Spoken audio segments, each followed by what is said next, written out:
Alright, we have a ROMWE, it's R-O-M-W-E, a ROMWE women's crisscross back Bowknot dress.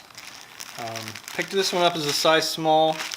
Taking a look at the the sizing chart, this one would have come out a bust at 32 inches, waist size 26 inches, and length 26 inches.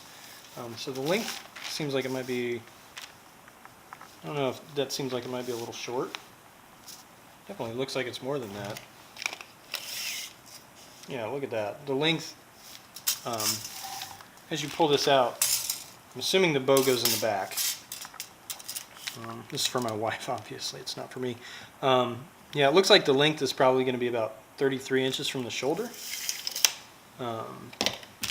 Once it's on, we'll have a better idea for sure.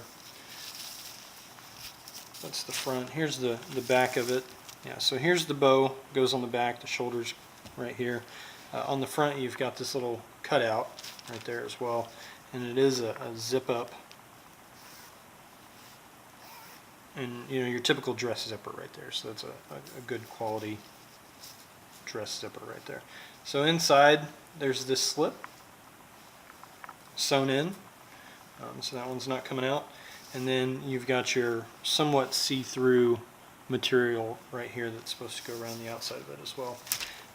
This part is definitely not see-through. It's not padded, so you'll have to do whatever you want to do there.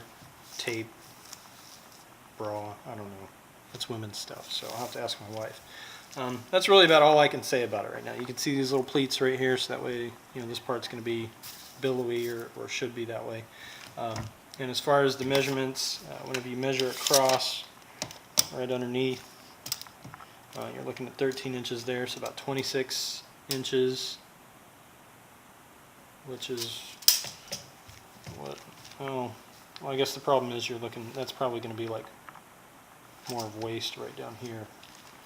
And up here, since it's open, you're not really going to be able to measure the size. So, yeah, you're looking at about 26 inches on the waist there. So that's about right as far as the measurements go. We'll let you know how it fits as far as bust and length and stuff looks once it's on. Maybe we'll get some good pictures for you. But I did get this product for free in exchange for the review. Any questions, comments that you have, make sure to leave them, and I'll get back to them as soon as I can. Thanks.